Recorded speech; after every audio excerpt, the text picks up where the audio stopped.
A ver, ¿qué pasa cuando un acuerdo que se firma en realidad no es un acuerdo? Hoy vamos a desmenuzar qué hace que un contrato sea inválido, y para eso nos vamos a guiar con el texto clásico de Ramón Sánchez Medal de los contratos civiles.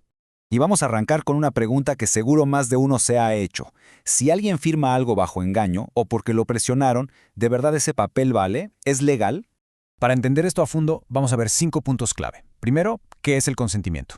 Luego, los defectos que puede tener, como el error, el engaño, la presión. Y al final, claro, ¿qué pasa cuando un contrato tiene uno de estos problemas? Bueno, empecemos por los cimientos, la base sobre la que se construye cualquier acuerdo legal. Hablemos de qué es exactamente el consentimiento. Pensemos en el consentimiento como ese momento clave, ese chispazo donde dos o más voluntades dicen sí, estoy de acuerdo. Es el corazón del contrato. Así de simple, sin ese acuerdo de voluntades no hay nada. Pero a ver, ¿qué pasa cuando ese sí no es del todo libre o informado? Cuando está, como dice la ley, viciado. Estos vicios son como un veneno que puede infectar todo el acuerdo desde su origen. El primer vicio del que vamos a hablar es uno que ocurre en la mente, es un vicio intelectual. Se trata del error, ese momento en el que lo que una persona cree y lo que el contrato realmente dice son dos cosas totalmente distintas. Dicho de otra forma, el error es cuando una de las partes se equivoca sobre algo fundamental del trato. No es que haya mala intención, es simplemente una desconexión total con la realidad del acuerdo. Y aquí es donde la cosa se pone interesante, porque, ojo, no cualquier equivocación es suficiente para anular un contrato. La ley distingue muy bien. Una cosa es un error garrafal, como creer que rentas algo cuando lo estás comprando, y otra muy distinta es un error menor, como confundir el tipo de madera del piso. Es más, el autor profundiza y nos habla de otros tipos.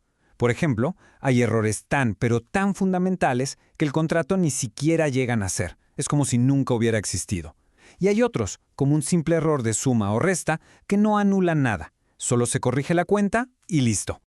Ok, hasta ahora hemos hablado de equivocaciones sin querer. Pero ¿qué pasa cuando el error no es un accidente, sino que alguien lo provoca a propósito? Bueno, pues ahí ya entramos en el terreno del dolo y la mala fe. A ver, para que quede claro, el dolo es engañar activamente. Es usar trucos para que la otra persona se equivoque. La mala fe, en cambio, es más pasiva. Es darte cuenta de que el otro está en un error y no decirle nada, quedarte callado para sacar provecho. Y fíjense en este matiz que es clave. A veces, la mala fe no anula el contrato de inmediato. Pensemos en un vendedor que no avisa de un defecto oculto.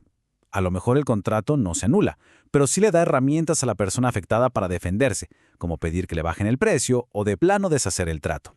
Bien, ya dejamos atrás los vicios que atacan la mente, el entendimiento. Ahora vamos a algo más directo, más visceral, cuando lo que se ataca es la voluntad misma, a través de la presión y la explotación. Y aquí hay algo bien interesante sobre cómo ha evolucionado el derecho. Antes, en el derecho romano, la violencia tenía que ser algo que asustara hasta el más valiente. Hoy no. Hoy basta con que la amenaza sea lo suficientemente seria como para intimidar a una persona razonable en esa situación. Y luego tenemos la lesión, que es un concepto bien particular. Para que exista se necesitan dos cosas al mismo tiempo. Por un lado, un resultado objetivamente injusto, o sea, un abuso evidente en las condiciones. Y por otro, el lado subjetivo, que una de las partes se haya aprovechado de la ignorancia, la inexperiencia o la necesidad de la otra. Muy bien, ya vimos todos los posibles venenos del consentimiento. Error, dolo, violencia, lesión. Ahora la pregunta del millón. ¿Qué pasa legalmente con un contrato que nació así? La consecuencia no es que el contrato se destruya en automático, Hay que pensarlo más bien como si el contrato estuviera enfermo. No se muere solo, sino que la parte afectada tiene el derecho de ir con un juez y pedir que lo anule. A esto se le llama nulidad relativa. Pero mucho ojo, porque para hacer valer este derecho, el tiempo es oro. La ley pone plazos muy claros. En el caso de la lesión, por ejemplo, la persona afectada solo tiene 1 año para demandar la nulidad. Si se pasa ese tiempo, la oportunidad se pierde para siempre. Y esta cita del autor de verdad lo resume todo de una forma brillante. Aquí está el gran dilema para los legisladores. ¿Qué protegemos más? ¿La estabilidad de los negocios, que los contratos se cumplan a rajatabla? ¿O nos aseguramos de que haya justicia y equidad en cada trato? Y al final, esto nos deja con la gran pregunta en el aire. ¿Dónde debería estar el equilibrio? ¿En proteger la palabra firmada cueste lo que cueste? ¿O en proteger a la persona que firmó en una situación de desventaja? Es una de esas preguntas complejas que siguen moldeando nuestras leyes hasta el día de hoy.